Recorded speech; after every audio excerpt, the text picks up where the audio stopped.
नमस्कार साथियों। तो आज है 27 जून 2025। बाजार की सेंटीमेंट आज बहुत ही बढ़िया था, जहां पे फिर से आज 25,600 को रिक्लेम किया। Just like last day reclaim किया था 25,500 को, आज रिक्लेम किया 25,600 को और क्लोजिंग दिया सक्सेसफुली। इतने महीनों बाद आई थिंक कि लगभग 10 से 11 महीने के आसपास निफ्टी फिर से इस लेवल को क्लोजिंग दिया 25,637 पॉइंट पे, लगभग 0.35% गेनिंग के साथ। और देखते ही देखते निफ्टी 50 फिर से अपना ऑल टाइम हाई के नजदीक पहुंच चुका है, जो कि लास्ट ईयर टच किया था 26,277 पॉइंट पे। सो मतलब ऑल टाइम हाइस के साथ आज क्लोजिंग की अगर हम गैप को डिफाइन करें, ऑलमोस्ट वही रफली मैं कैलकुलेट कर रहा हूँ 3% के आसपास, मेरे हिसाब से 3% के आसपास अराउंड होना चाहिए, मतलब और नीचे है। सो आई थिंक अगर सब कुछ ठीक ठाक रहा, इस साल खत्म होने से पहले आराम से दोस्तों क्रॉस करके एक नया हाई पे भी पहुंच सकता है।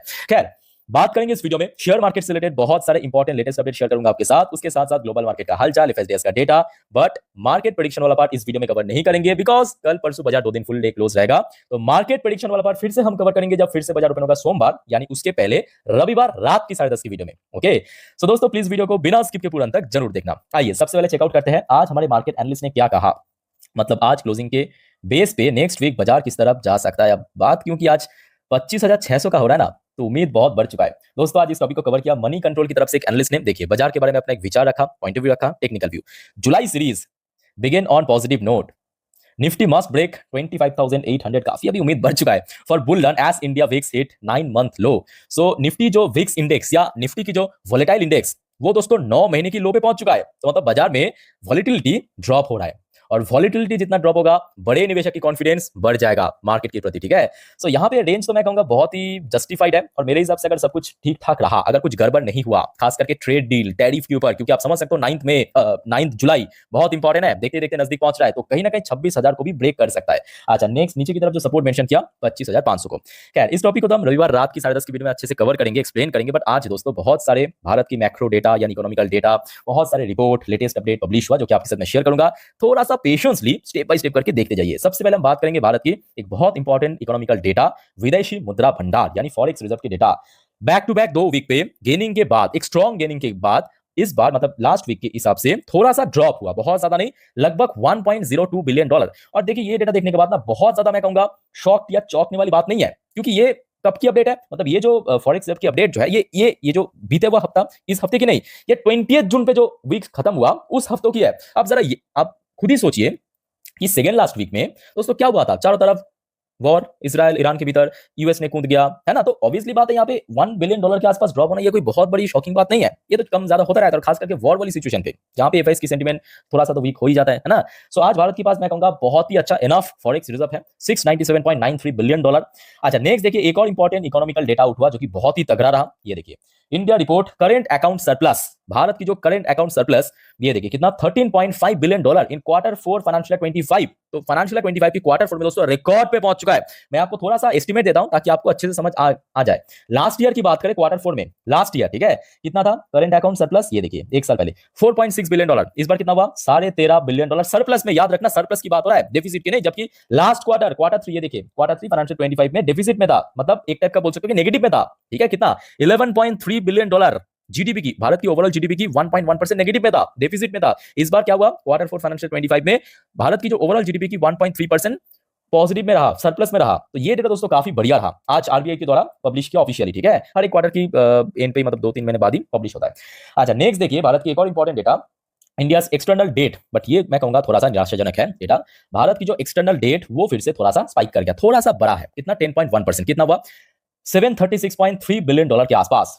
वही सेम मार्च की अपडेट है, मतलब जो आपके बीते हुए फाइनेंशियल ईयर की अपडेट है। अच्छा, तो इसके पहले कितना था, इसके पहले देखिए इतना ज्यादा स्पाइक नहीं किया था। ठीक है, अब देखिए भारत की जो डेट है वो धीरे धीरे बढ़ रहा है।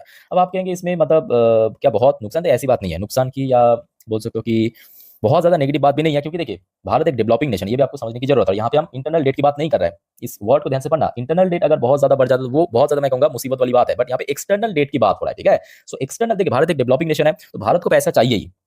तो जिसके चलते हमने देखा कोई भी देश, जैसे कि देखिए कोई कंपनी, मान लीजिए कोई कंपनी को अगर व्यापार बढ़ाना है, वो लोन लेता है बैंक से, बड़े बड़े बैंक से। ठीक है, वैसे कोई भी देश को अगर अपना और ज्यादा इकोनॉमी को ग्रोथ करना है तो वो वर्ल्ड बैंक हो गया, आईएमएफ हो गया, उसकी तरफ से लोन लेता है। ठीक है, देखिए भारत की रेपुटेशन इतना बढ़िया है, तो उतना मतलब बोल सकते दिक्कत नहीं होता। तो भारत की डेट यहाँ पे थोड़ा सा इंक्रीज हुआ है, बट मेरे हिसाब से ये पॉजिटिव भी है। ठीक है, मतलब उतना ज्यादा इंक्रीज नहीं होगा। अगर आप देखेंगे चाइना यूएस की जो डेट है ना, वो आपके मतलब होश उठ जाएगा, $1 ट्रिलियन की डेट है, $1 ट्रिलियन। मैं मजाक नहीं कर रहा हूँ, मतलब टोटल ये जो यूएस वगैरह, मेरे बात को ध्यान से सुनना और गूगल पे आप हो सके तो सर्च करके देखना, यूएस की जो टोटल इकोनॉमी आज कितने साइज है, $30 ट्रिलियन। और यूएस को डेट कितना आप देख लीजिए, उससे बहुत ज्यादा ठीक है। सो उस हिसाब से अगर हम बात करें भारत की इकोनॉमी की साइज $4 ट्रिलियन, उस हिसाब से एक्सटर्नल डेट उतना भी ज्यादा नहीं है। ओके, आज आगे बढ़ते हैं। आरबीआई की तरफ से आज ऑर्डर दे दिया है सब बड़े बैंक्स को, मतलब ज्यादातर यहाँ पे बैंक्स को ही। RBI asked all bank to ensure 50 BPS मतलब basis point cut are passed on the customer swiftly. So RBI ने तो ऑलरेडी कट कर चुका है और आरबीआई ने भी ये कह दिया कि सब बैंक्स को भाई आप भी कर दीजिए 50 बीपीएस के आसपास रेट कट, ठीक है, अपने अपने। अच्छा, इकरा की तरफ से एक फोरकास्ट आया है फाइनेंशियल 26 में। इकरा के हिसाब से जो है एक domestic rating agency company, Bharat की जीडीपी फोरकास्ट 6.2%। मेरे हिसाब से देखिए ऑलरेडी मैं आपको काफी बार कह चुका, ये कोई फिक्स तो नहीं है ना, ये डिपेंड करेगा, ये डिपेंड करेगा कि सिचुएशन किस तरफ है। तो आई थिंक ये बढ़ भी सकते हैं, 7.5% भी हो सकता है, सब कुछ फेवर में रहा।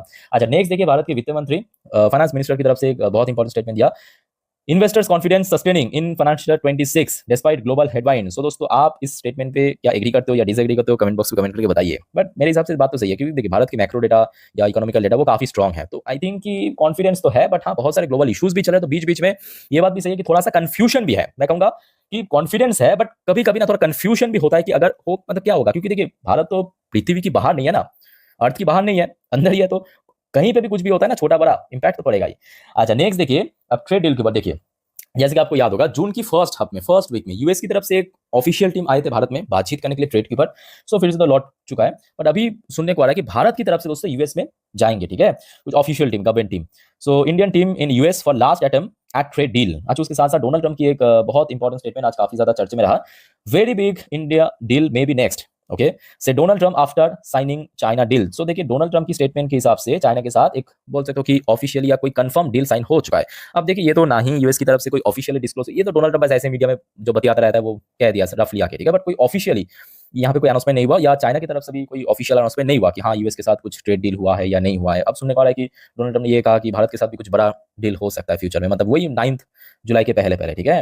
अच्छा दोस्तों, आगे बढ़ते हैं नेक्स्ट टॉपिक पे, पर उसके पहले आप सभी को रिक्वेस्ट करूंगा दोस्तों, अगर आपको वीडियो भी तक अच्छा लगा, इन्फॉर्मेटिव लगा, प्लीज वीडियो को लाइक करना और प्लीज चैनल को सब्सक्राइब करके जरूर रखना दोस्तों, इस टाइप की इन्फॉर्मेटिव वीडियो हर रोज पाने के लिए।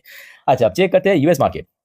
देखिए अभी यूएस में लोकल टाइम दोपहर 12:57, ठीक है, और डॉ जोन्स की पोजीशन दोस्तों बहुत बढ़िया, बहुत बढ़िया। चलो आप पूछेंगे इसके पीछे क्या राज है, क्यों इतना छूट, मतलब इतना दौड़ क्यों रहा है। देखिए सिंपल बात, ये जो डोनाल्ड ट्रम्प की तरफ से ट्रेड डील की स्टेटमेंट आया है कि चाइना के साथ हो चुका है, भारत के साथ जल्द ही एक बड़ा ट्रेड डील होगा, वेरी बिग ट्रेड डील, ऐसा कुछ कहा उन्होंने।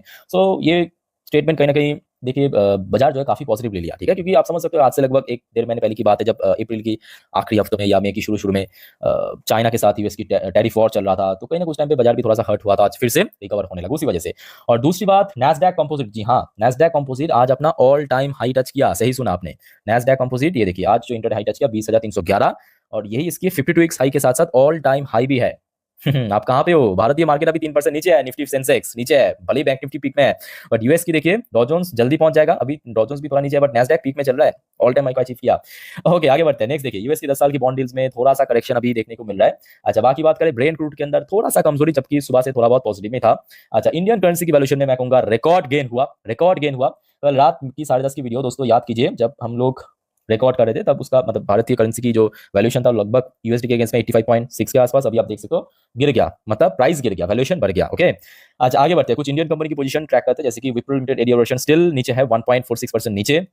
अच्छा, इन्फोसिस की एडी वैल्यूएशन लगभग 0.19% नीचे चल रहा है। अच्छा, एचडीएफसी बैंक की एडी वैल्यूएशन 0.69% ऊपर चल रहा है फिलहाल, आज फिर से एचडीएफसी बैंक अपना ऑल टाइम हाई को टच किया, वेरी गुड। और आईसीआईसी बैंक की डेरिवेशन 1.74% पॉजिटिव में चल रहा है, ठीक है। अच्छा, आगे बढ़ते हैं, गिफ्ट निफ्टी की पोजीशन, गिफ्ट निफ्टी की पोजीशन जस्ट अ मिनट, थोड़ा सा रुकिए, थोड़ा सा नीचे यहाँ पे आप देख सकते हो टाइम एडजस्ट हो रहा है, ऊपर नंबर एडजस्ट हो रहा है, जस्ट अ मिनट। अभी ये 10:30 में मैं वीडियो रिकॉर्ड कर रहा हूँ। चलो, लगभग 25,992 पॉइंट, ओके, 94 पॉइंट, वही 90 पॉइंट के आसपास ही है, 25,787 पॉइंट एग्जैक्ट, ठीक है। सो मतलब आज जहाँ पे निफ्टी 50 क्लोजिंग दिया, वहां से कितना होगा, इधर हो गया आपका 63, इधर हो गया आपका 87, तो लगभग वही 150 पॉइंट के आसपास, मैं रफली कैलकुलेट कर रहा हूँ, ठीक है, एग्जैक्ट वही पैसा ना भी हो सकता है, लगभग वही 150 पॉइंट के आसपास ऊपर चले, तो उस हिसाब से भी अगर हम बात करें प्रीमियम को कट करके, तो एक बेटर पोजीशन पे है आज, जहाँ पे निफ्टी क्लोजिंग दिया है उससे तो बेटर पोजीशन पे है, ठीक है। अच्छा दोस्तों, आगे बढ़ते हैं, एफएसडीएस की डेटा, चलिए देखते हैं कि आज कारोबार कैसा था बड़े इन्वेस्टर्स की। जस्ट अ मिनट, मैं आपको स्क्रीन के ऊपर बड़े बड़े अक्षर में लिख के देता हूँ। वैसे दोस्तों, आप अगर इंस्टाग्राम में हो तो मुझे फॉलो भी कर सकते हो, लिंक आपको नीचे डिस्क्रिप्शन बॉक्स में मिल जाएगा, लेकिन इंस्टाग्राम में ये सब अपडेट मैं ऑलरेडी डाल चुका हूँ, ठीक है। तो वहाँ पे क्या होता है कि स्टोरी के थ्रू याद रखना, स्टोरी के थ्रू मैं फटाफट अपडेट दे देता हूँ, वहाँ पे जल्द हो जाता है, वीडियो बनाने में थोड़ा सा वक्त लगता है भाई, बस इतना ही, बट वीडियो में मैं एक्सप्लेन कर सकता हूँ, यही डिफरेंस है। अच्छा, डीएस द्वारा आज थोड़ा बहुत सेल हुआ है 588 करोड़ के आसपास, not a big deal, but FSDS दोस्तों स्टिल इनफ्लो, 1397 करोड़। जबकि ये हफ्ता शुरू होने से पहले आपको याद होगा संडे के दिन आपके सामने शेयर किया था, लगभग 4000 करोड़ की सेलिंग हुआ था नेट वैल्यू अगर हम बात करें। बट ये हफ्ता जैसे ही देखिए बाजार में रिकवरी हुआ, एफएस की फिर से इनफ्लो हो चुका है। पहला आउटफ्लो था, अब इनफ्लो हो चुका है। ठीक है, अच्छा बाकी देखिए इजराइल की तरफ से ऐसा कोई नया अपडेट नहीं है, इजराइल की तरफ से कोई नया अपडेट नहीं है। और TA35 मतलब Israeli top index last day थोड़ा सा वीकनेसेस के साथ क्लोजिंग दिया था, 0.81% नीचे आके। सो दोस्तों अभी तक की जितने भी vital important datas report out हुआ आपके साथ में शेयर कर दिया। याद रखना कल परसों भले ही बाजार क्लोज रहेगा बट वीडियो आएगा, और सोमवार बाजार ओपन होने से पहले रविवार रात की 10:30 की वीडियो, उसको तो मिस मत करना। ठीक है, सो दोस्तों स्टे कनेक्टेड विद चैनल को सब्सक्राइब करके रखिए। Again I am repeating because अक्सर लोग भूल जाते हैं। ओके, सो आपका कोई क्वेरीज है, कोई कंफ्यूजन है, कमेंट करके पूछ सकते हो। तो मिलते हैं नेक्स्ट वीडियो में, वीडियो को वाइंड अप करता हूँ। टेक केयर, बाय बाय, जय हिंद।